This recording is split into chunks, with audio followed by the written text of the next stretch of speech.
All right, centuries before this coronavirus, several other pandemics killed hundreds of millions of people all around the world. So joining us now on the phone is Professor Greg Lemke from the Salk Institute. He studies how specific proteins regulate the immune response to infections. So, Professor, first of all, thanks for joining us. My pleasure. All right, so you've studied pandemics from the past. Are there any similarities to our current situation or any stark differences? Well, pandemics are sort of pandemics. They each have their own, special qualities and histories. It depends on what the pathogen is.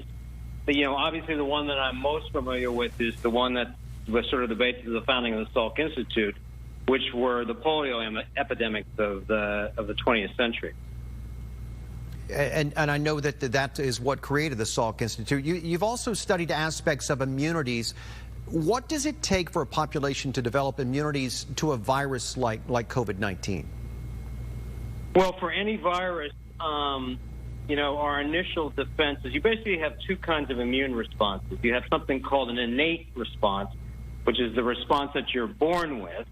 And then you have something called the adaptive response, which is the response that the immune system has to a specific antigen. That's mainly making antibodies and making a set of cells called T cells that are specific to that pathogen.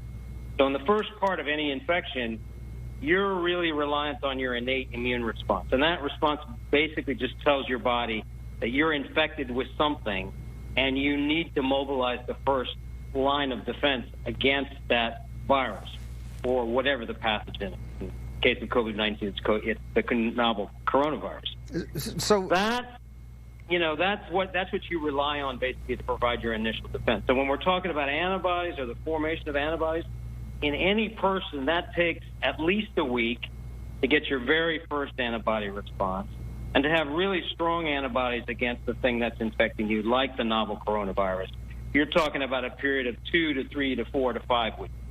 So what about those individuals we've heard so much about who've had the virus, using the plasma from those individuals, the antibodies, and helping other people, and basically getting our economy back to work by allowing those individuals to get back to work? What about that?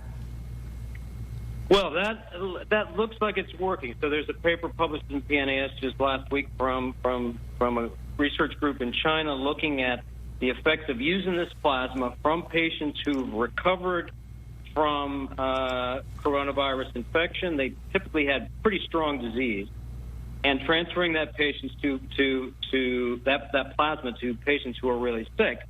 In those circumstances, that seems to have actually worked quite well. So those patients have antibodies in their serum. Those antibodies bind to components of the virus that prevent the virus from infecting cells, and that study was actually quite encouraging. So that's sort of the principle of doing a vaccination in the first place. You make antibodies to the virus, and then you're immune to the virus. Of course, as a general treatment, that's going to be not something that's going to be applied to a lot of folks, because you got to get the plasma out of the patients, you got to distribute it to the patients who need it. But as a sort of emergency therapy for folks who are really sick, I think it's a viable option. Certainly. So there's no straight answer for any of this. It's a hard one to get around. Professor Lemke, we appreciate not only your time but all the work and the research that you and your teams are doing at the Salk Institute. Thank you. My pleasure. My pleasure.